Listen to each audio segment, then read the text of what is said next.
Must be 6 p.m. somewhere in Dallas, primarily.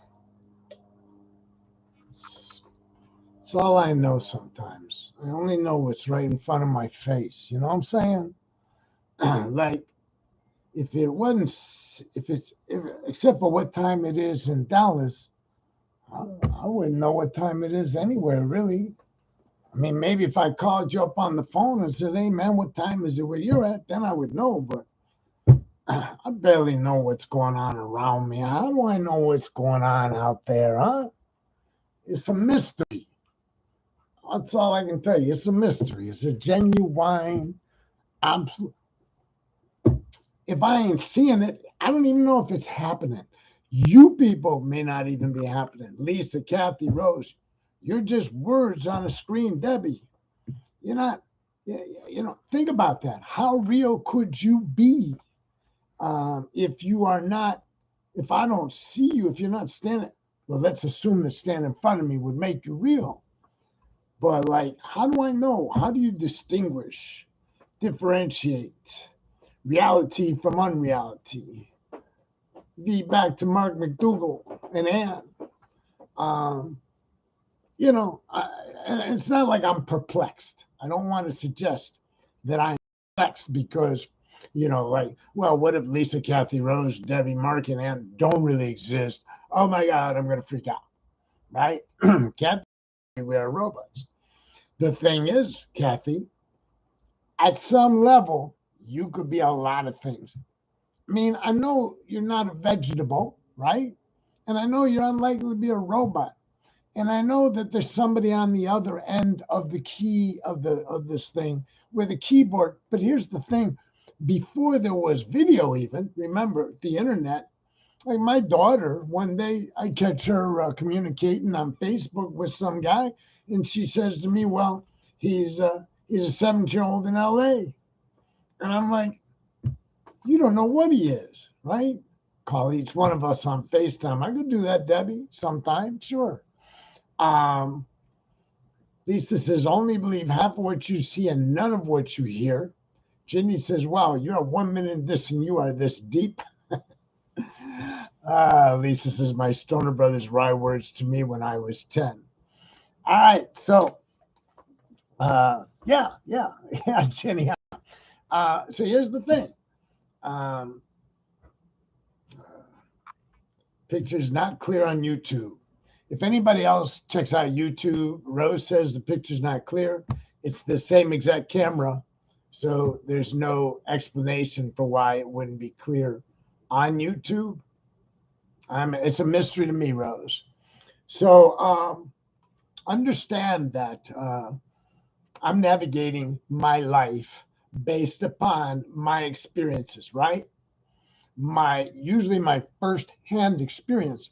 There are people living precariously, I would say, based on somebody named Q, for instance.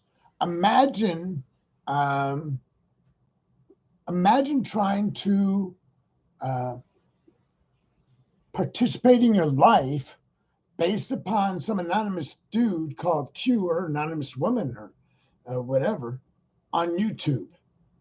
And they're just making shit up and it becomes part of your reality. I'm not that vulnerable. I'm smarter than Q, even without knowing Q. I'm certainly smarter than anybody who follows Q. Now, I know that some people are smart and they just got sucked down into this rabbit hole, but here, I'm going to go out on a limb. I'm smarter than anybody who believes Q. Okay? You're all smarter than anybody who believes Q. So, and that's a low bar, right? But imagine, let's think about Trump supporters. They believed his lies.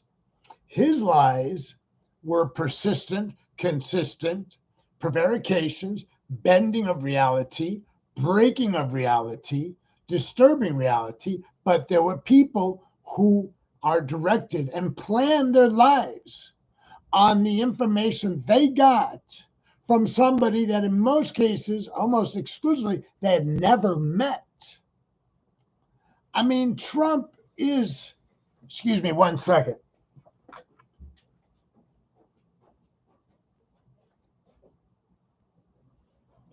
I had to close the door. I'm getting noises. All right, so imagine planning your life based on a rupture in reality.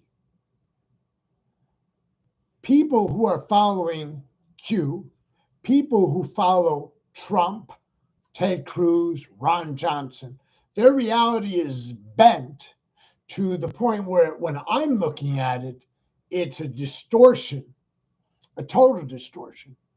But I wasn't planning on throwing anybody under the bus. I didn't have any plan whatsoever when I turned on my computer. I got home 20 minutes ago. What I was thinking is merely what makes this real? What makes this transaction real? I've got to rely upon certain set of assumptions, which I believe to be facts, that Ray Dean is sitting at a phone or computer, some sort of digital device, and is able to type in and does type in, and then that is Ray Dean. And then I think I know who Ray Dean is. I know Ray Dean. I've known her for years. I've been in the same room. So even though she's not here, there's an image of Ray Dean when I look at it. There's an image of Debbie who says, YouTube sucks, Facebook is good.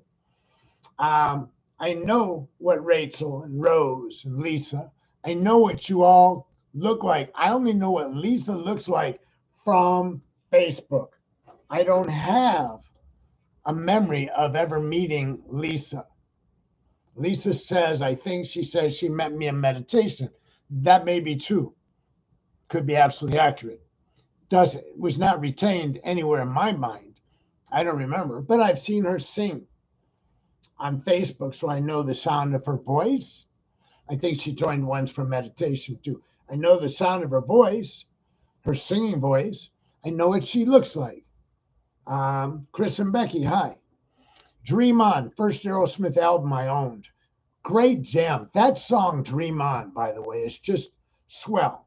The mix with Eminem is fantastic. So it's Eminem night for those of you that didn't catch on yet. Got nothing to do with the subject matter.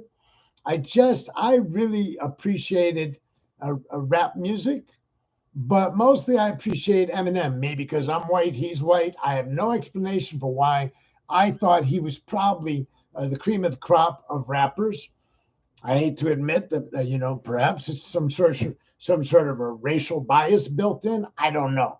But anyways, I picked out some of his best stuff and I posted it. And the one with Aerosmith, he's not with Aerosmith. Anyways, check it out. Check it all out. He was a poet. No, he wasn't a poet. He is a poet. He's a modern poet. He uses rap to communicate, and it's what it is. I think it's intense. It's as good. Eminem produces good a poetry as any renowned poet, from Rumi to Yeats, to the names of them all. And they escaped. We met at the temple when you led meditation. We only spoke briefly, but I knew then you were cool. Thank you, Lisa. So welcome to my reality. And again, I'm sort of going down my own little rabbit hole, but get this. So I'm out biking, and I'm being mindful, watching, make sure I don't fall down a break in the concrete. I don't go off into the gravel. I don't get hurt. And I ride a long time. Usually ride at least a couple hours, sometimes several hours. And while I'm doing that, there's just me. Sometimes I'm with somebody, Chris or Cindy or Paul. But really, most of the time I'm with me. See, me. Can touch me. I exist to me. All right? To some of you who haven't seen me in a long time, this is my existence with you. It's this digital presence, and I'm feeding it. But let me let me further digress. So I'm heading home. Why am I heading home? I'm looking at my clock, and there's a time frame, and I'm like, I've got to get back because I podcast at 6 p.m. Um, at 6 p.m. Why at 6 p.m.? Because I made this commitment based upon certain assumptions that I would be sitting here communicating, broadcasting, and another inclusion in that set is that you will be somewhere, and some of you will be out there listening, hearing, reacting. Like Ray Dean just said, Eminem was part of my children's growth. He was brutally honest. Debbie says it works for me. So there's this exchange, right? And I'm aware of this, even though it's exclusively digital. Can you imagine 30 years ago coming home from anywhere, school or work or whatever, and anticipating that you would sit down in front of a screen that was capable of transmitting your image through some sort of wire, on that whatever persons wished could receive your image, and in many cases you could do a one-on-one or ultimately a Zoom. You could observe others who are at the end of some sort of string. I mean, I literally one time took a can with the string, and the other can, I don't know how we did this because it went across the driveway. And maybe I'm making this up, but the Rosensteins that live next door to us, the Goldbergs, so we had windows facing each other. And we did the string with the can, talking in, listening. That was obviously a little, that was archaic. I mean, we had phones when I was born, so it's not like we needed to do that. It's not like, oh, remember when I was young, the way we used to communicate was with a can of string. No, it's not that. I'm just saying that was a mechanism that I could experiment with communicating.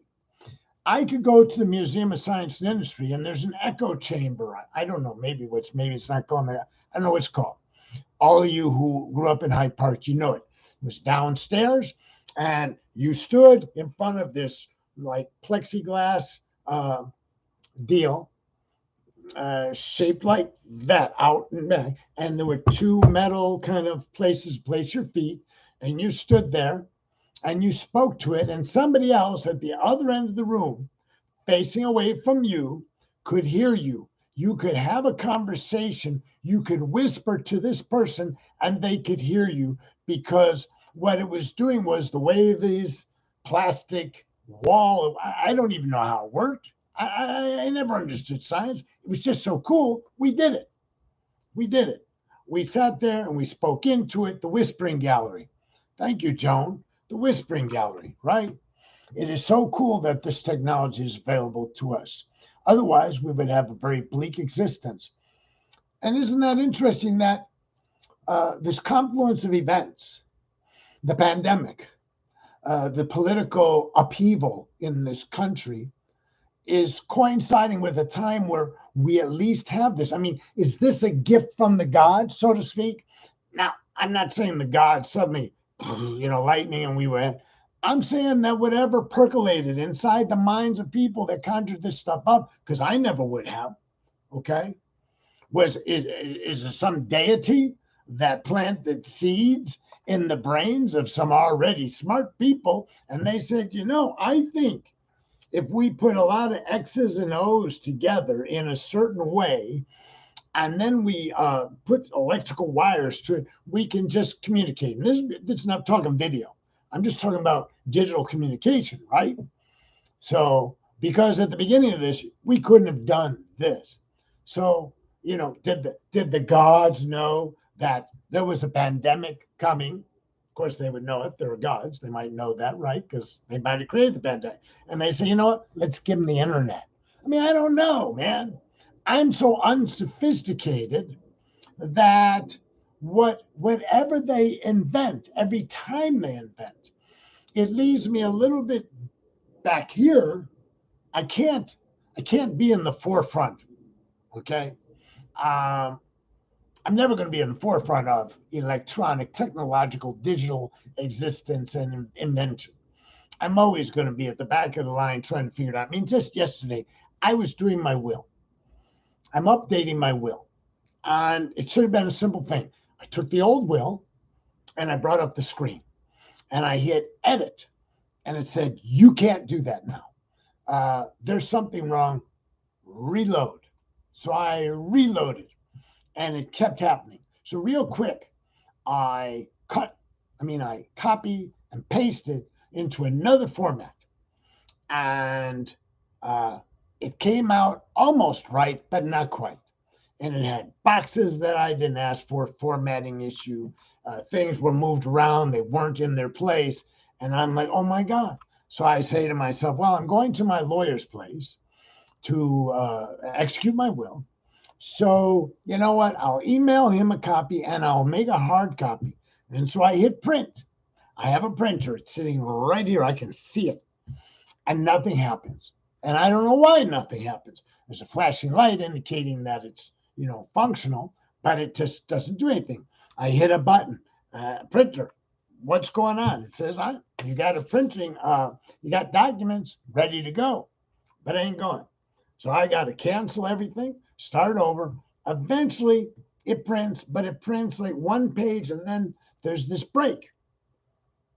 So he gives me one of 5 pages, but one page maybe every 30 seconds. That's not right. I don't know.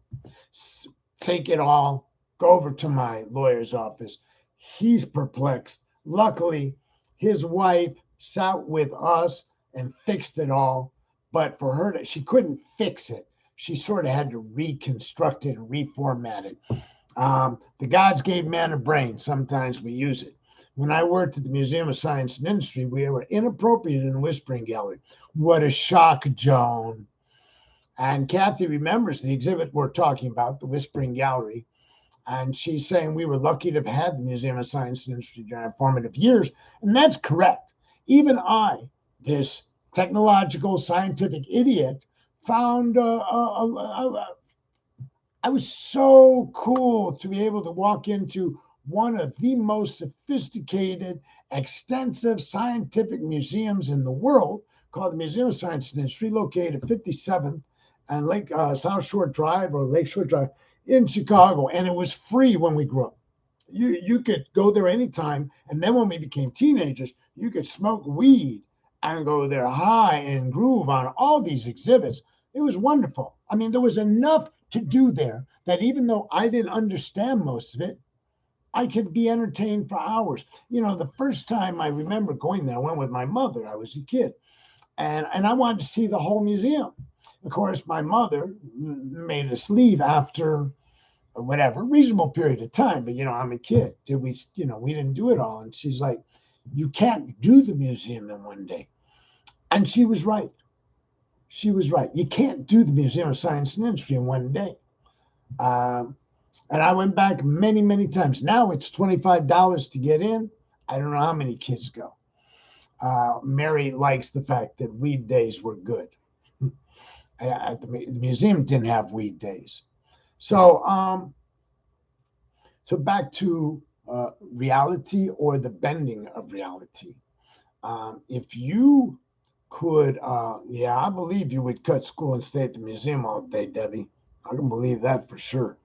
So think about your reality and is it concretized? I mean, I catastrophize my reality all the time. In other words, I have a set of information that comes to me, fact or fiction, doesn't matter. It's perception mostly. And I catastrophize what it means or what its outcome is. And that's It's unnecessary. But if I wish to get out of self, there are a variety of ways to do that. I could go help others.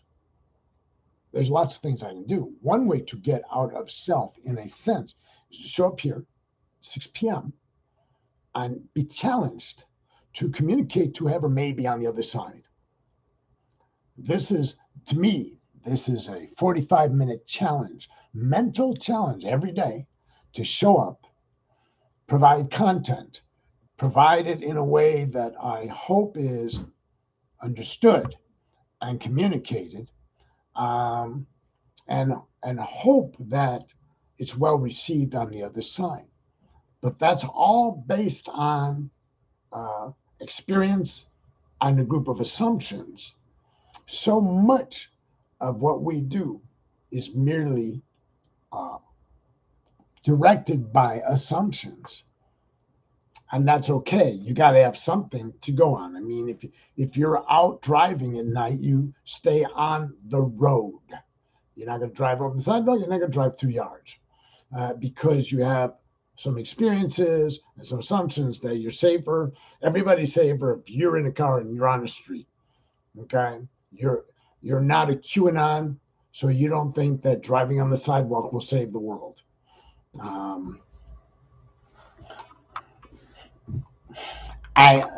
Mary, like I said, we didn't have official weed days at the Museum of Science and Industry, but when we were teenagers, we were down the streets.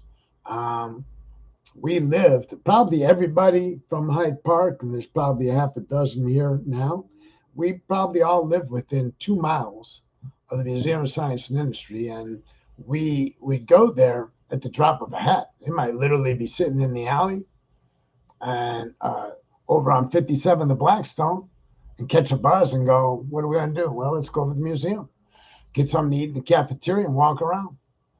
So every day might have been a weed day in Hyde Park. So I show up. In other words, I'm riding my bike. It's 4 o'clock. It's 4:30. It's 5 o'clock. I'm still out. I'm thinking to myself, well, you really need to get back. You need to clean up, take a shower. That's why my hair is always like wet when I sit down, because that's it. Did you grow up on the South Side, Mary? I really don't know your childhood, Mary. I should know your childhood. I mean, I've known you well. I probably should have inquired. So,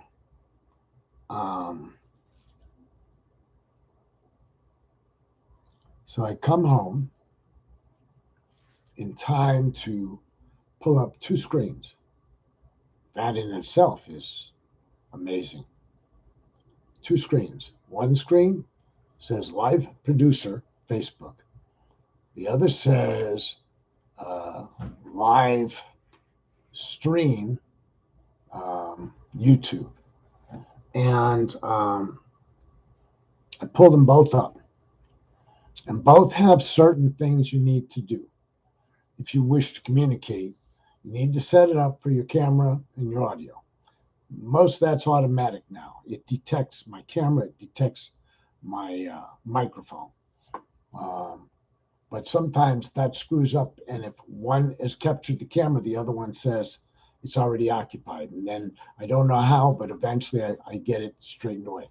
Then I have to set up the title, and I have to give it information. I have to communicate when it's going to go live. And then I hit these buttons at 6, and I know it's 6 because my computer has a clock in the lower right-hand corner that is, I guess, about as accurate as it gets, right? It's digital timing. And so when it says 6 o'clock, I hit 2 buttons. Both say begin live stream.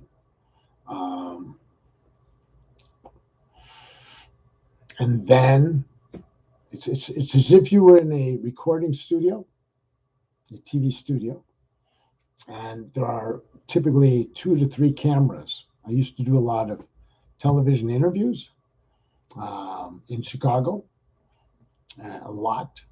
And we usually minimum of two cameras, sometimes three. I was on Warner Saunders, excuse me, I was on Warner Saunders Common Ground three times. I was on the Donahue Show. I was, I don't know, there was a documentary about my work with kids. So I did a lot of TV. I did Aaron Freeman show on UHF. And so what happens is the light comes on when it turns red. That's the camera that is hot. That's the one that's in use. But when there's no red light, there's nobody watching, and that's when you've got a break. And the break is over when somebody goes, and the red light comes on one of the cameras, and you're hot. Same thing in a radio studio. You're sitting there, and there's a light on the wall, and when that light comes on, somebody's mic is hot, or every mic is hot. Um, so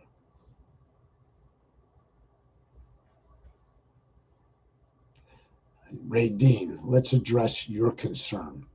It's all your fault the museum's charged now because kids were ditching school.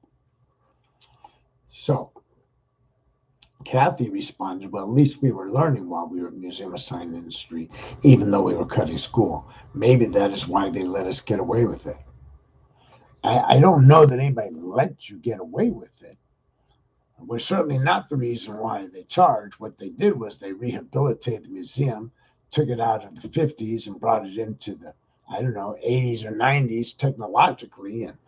And then they decided to pay for those changes. So we were going to pay, and they were going to become a moneymaker. Remember, they took the submarine out of the side and they buried it inside. And they did a lot of upgrades. How do I know, though? I haven't really been in. I sent my kids in there. And so we had a paved parking lot, big paved parking lot. Well, now that's grass. And then you park down below. So they spent a lot of money, and now we're paying for all that money they spent. So back to reality, or the lack of reality, because we're all just believing what we're seeing. You're believing that this is real time. You're believing I'm sitting here. In fact, sometimes it's so strange. People will come much later, like maybe a couple hours from now, and they will say hi to me. And I don't know when they do that if they think I'm live. It's hard to tell. They're not saying hi, sorry I missed you. They're just saying hi, Ken. And then I get a notification eventually, and I go and I say, oh, somebody said hi, and I say hi back. So I don't know that it's distinguishable when I'm live or when I'm merely recorded. How you would know, except for the fact that I told you when I came on that it's 6 p.m. in Dallas. And so if it's not 6 p.m. in Dallas, then you need to assume that it's a recording. Joan says, and she worked there, it was endowed originally by some guy named Julius Rosenberg. He said it would always be free, but his money ran out. And that may be true. I guess we could Google that and verify it, but I'll take Joan's word for it at the moment. His money probably ran out because it wasn't well invested, because a lot of these places that get endowed never seem to need any more money because the endowment seems to grow. But be that as it may, I'm old enough now, I don't care who has to pay to go to the museum, except I think there are many, many, many kids on the South Side can't afford $25. I'm sure there's a student rate. I don't know what it is. Anyways, I lament that it's not free, but I live in Dallas. Doesn't really matter to me. When I go to Chicago, I don't go to museums like I used to. For that reason, I'm not spending $25 to walk around. So I go to the Art Institute because my friend Kathy who shows up here sometimes, Kathy Peterson. She's a member there. She goes there a lot. So we always go together. I'm her plus one or whatever it is that a member's allowed to bring. Other than that, I haven't really been to any of the museums in quite long. When I was growing up, it was not uncommon to go to the Field Museum of Natural History, the Planetarium, the Aquarium, and the Museum of Science and Industry, and the Art Institute. They were all free or by donation, and I just walked in and didn't give them a donation. Debbie says, through a friend of mine named Grace from Hyde Park, what is the secretary of the head of the, was the secretary of the head of the museum. Such a shame that the money is the focal point. Survival of the fittest, huh, Mary? You ain't got the bread, you can't survive, because if you don't eat the bread, you don't get the nourishment. Museum don't get your money. I guess they don't get nourished. They die off. I'm just conjecturing, by the way. I don't run the Museum of Science and Industry. In fact, I don't run any museums. Not a single one. I'm making this all up. Well, no, I didn't make it all up. I used to go to museums. They were free. So reality requires a certain amount of assuming and faith. Faith is a big part of this thing. Now, I have to respect faith to this extent that I have invited you to listen to the podcast in the evenings at 6 p.m. And in reliance upon that, you have reason to have faith that I will show up or I will let you know. It's kind of like this covert agreement, maybe even overt, that Ken says he'll be there at 6 and do this. And in exchange, you'll be on the other end putting in your input. Like Sarah, who hasn't been here for a while, just says, haven't been on in a long time, missed you in your cast. So there's this anticipation that you could do this. And you could show up. I'll be here. On my side, I show up hoping you're here. And I'm so glad to see Sarah back. And she said, you're the best. By the way, I forgot to lead off on YouTube, which I'm now concerned about the quality of the YouTube podcast. If you should be listening at any point on YouTube, and you're wondering who I'm talking to on right now, like for instance, I'm talking to Sarah. I'm talking to her on Facebook because I'm podcasting simultaneously. Okay, so did I make my point about assumptions, that we're relying on these assumptions heavily relying on them, and it's back to kind of stepping back a little bit to the fact that what a blessing that we have this transmission available in the time of the pandemic. Because like for me, the pandemic's not over. I'm still wearing the mask. I'm still social distancing most of the time. There's a little bit of slack because I've been immunized or inoculated, vaccinated, whatever you call it. And so I have some relaxing of it, but not a lot because they still don't know what will trigger COVID. People who have been vaccinated. In other words, they're not saying we won't get COVID. They're saying we won't die from COVID. And they're saying that nobody yet has been hospitalized. But then, 2 days ago, they're saying that people are being reinfected. It's rare, but it's happening, and they don't know why.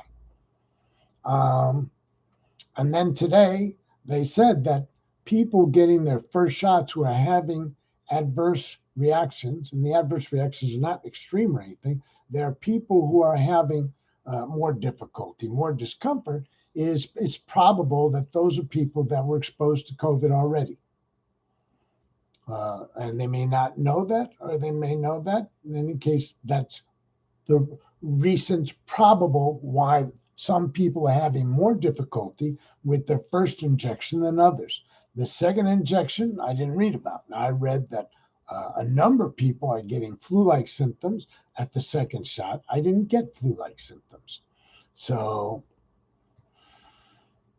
So, anyways, there's the pandemic, and in the time of the pandemic, I don't know that there's anything more we could have that would be more significant, more sufficient than the internet and all these video qualities and audio qualities that were absent 10, 15, 20 years ago, but are available in the time of the most significant pandemic in your lifetime, and maybe the most significant going beyond.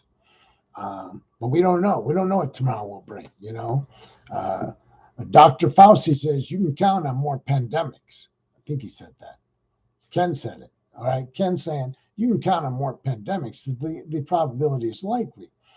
And so we may find ourselves not only using the internet, we may become essentially captives of the internet if we want to retain our sanity. This may be the primary vehicle for retention of some modicum of mental health, because it may be the primary vehicle where you hear other people live, not on TV, where you can interact with them. FaceTiming, as Debbie talked about it. Messenger has a video thing. I stayed in touch with people while in Thailand on the internet. I was able to call people, some of the people who were older, but I knew they were on Facebook, like my lawyer and friend, Happy. I would call him on Facebook. He didn't even know it was Facebook. He would just answer. His phone, which has the Facebook app, would ring. He would answer it, and we'd be talking. And he had no idea how I'd done it. I explained to him, you know, I'm talking to you on Facebook. He's like, oh, you know, but he's 80 years old. So technologically, that was, you know, that was wild. People in Thailand, a lot of the monks don't have enough money to pay for a phone service all the time. And they certainly buy limited data plans a lot. So what they do is when there's somewhere where there's Wi-Fi, they make calls on Facebook all around Thailand to friends and family. At night, they would call their families in Laos, and other parts of Southeast Asia, because none of them lived with their families. They lived in the temple, the monastery where I was living. So what a marvelous concoction, an invention that we're accessing and using. But so much of this for somebody like me, it's merely faith. It's the same kind of faith they talk about, that when you flick the light switch, that something will happen. Light will come on, or sparks will fly, and the light won't come on. Typically, my life is almost completely based on assumptions. Almost everything electronically, electrical, motorized, batteryized, to me is mystery. And my assumptions are that when I hit the on button, something will happen. I can predict what will happen. When it doesn't happen, I got a problem. Yeah, the WhatsApp is a good one too, Kathy. Kathy would talk to her son when he was in Australia from the United States. Back when, before the internet, if you wanted to call Australia, you had to be ready to spend some money. You would call internationally and you would pay. You couldn't call internationally for free. That didn't exist. And when I lived in England in 1985, when I wanted to call the United States, I didn't have a phone card. They existed, but I never went down to the phone place and got one. I had to have a handful of money and put it into the British phone booth. You've seen them on TV. In fact, I waited in line because there weren't enough phone booths around England. So usually around 7 o'clock at night, people finished dinner and wanted to call people. People didn't have phones in their flats, in their apartments, homes. They would come out to look for a phone booth. And eventually I got to where I knew which phone booths were likely to be less crowded. And I would, at a certain time of day, that's what I would do. Now, because I was calling the States, there was an 8-hour difference. But still in all, 8 o'clock at night, 7 o'clock at night was a good time for me to call. It was morning time, people were in. But I had to have a handful of money in order to facilitate a phone call. Now I could say to my phone company, I'm going overseas, I'm going to be in Europe. What do I need to do so my phone works? And they'll either say you need to do the following and then we'll charge you, or they'll say you can't do it with that phone. But when you get there, you can buy a SIM card there, your phone will work, and then you can play with that. But no matter where you go now in the world, you can use the internet to communicate with somebody else who has the internet. Lisa says, my niece kept her marriage alive for over 2 years using Skype to talk to her husband while he was deployed. Well, let me say something, Lisa. That sounds like the marriage would have died in the absence of Skype. I think in the old days, people survived deployments. World War II, Vietnam, Korean War. Used to survive without Skype, but I know what you mean. It probably helped a lot, but I hope your niece was dedicated to the proposition that if he was deployed, he'd probably come back and renew their marriage. But since I don't know your niece, I'm talking out my ass. Debbie says that's what she did when her husband was in Vietnam. Oh, Lisa says they're divorced now. No. So much for my rambling about her niece. Okay. Skype kept them together just long enough to get divorced. So it's time to wrap it up. Yeah, I don't know if I tried to make sense. I tried to make sense out of something that, to me, in some regards, is nonsensical. Nonsensical means I have no frame of reference other than experience to believe that at 6 o'clock when I hit go live, that I will in fact transmit and in fact you will receive. And that also part of that group of assumptions is if you wish, you'll be able to type in the comment line, hit a button, and I'll get to read it shortly thereafter with a slight delay sometimes. Just as I send mail now, legal documents, I transmit them electronically and I have faith they'll get there. I usually don't know they didn't get there until somebody tells me, hey man, I never got that letter. And I'm like, I look, it says I sent it. We just got mail. And if they, I don't understand the last one, Debbie. We just got mail. Yeah, people communicated via snail mail in the time of the 70s, the 60s, the 70s, the 80s. And if you weren't a good writer, I shouldn't say good, I don't mean good that you were a talented writer. If you weren't good at sitting down and writing, then people drifted apart until further notice. And all of you had a landline, and my landline phone number was Plaza 27016. Then it became 312-752-7016. And I assume it's still that number. I had that number probably, it was our number when I was 1 year old, and it was still our number when we were 14. And I believe we carried it to Hyde Park. When my family moved, they got to keep that number. And so we probably had it until they moved to the north side. Thank you for clearing that all up. It's time to go. So let me just say this. Eminem's badass, man. Don't you think? His most, probably most played song was Clean Out My Closet. His most disturbing song in some ways was Stan, both of which I put into tonight's thing for you. The one with the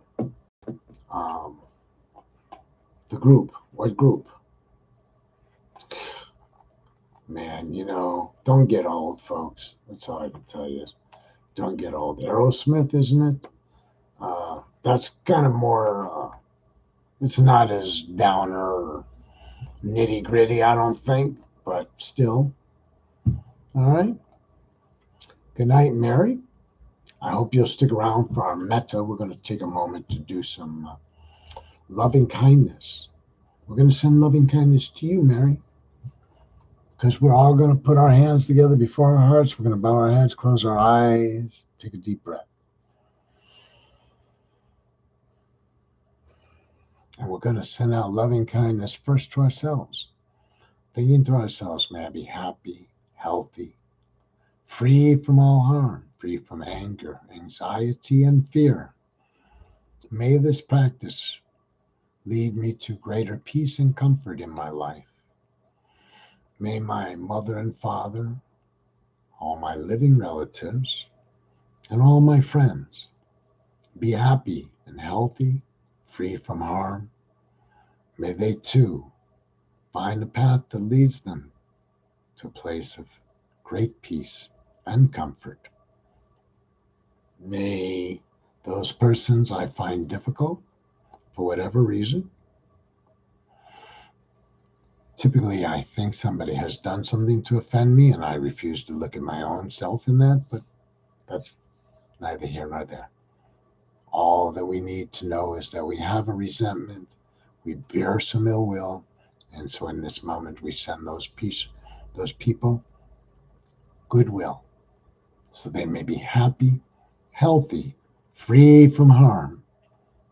May they enjoy their lives with peace, comfort, and joy.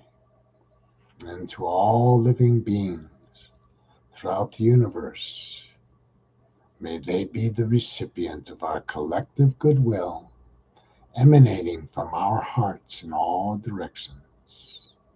May all living beings, humans and non-humans, be happy, healthy, free from harm. May all living beings be safe, comfortable, and at peace. Satu, Satu, Satu.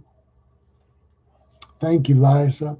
Thank you for being here. Thank you, Debbie, and Lisa, and Kathy, and Joan, and Mark, and I assume that Mark and Ann is with them, and Rachel, and Mary, and Debbie, and Kathy, and Lisa, and Sarah. Maybe Sarah stuck around, and oh man, who else joined us? Anybody? Radine? Did Radine? She might still be here. I said Joan, didn't I? I think so. Anyways, Chris and Becky. I think I may have forgotten Chris and Becky just now, but I didn't mean to. I don't mean anything. Just show up.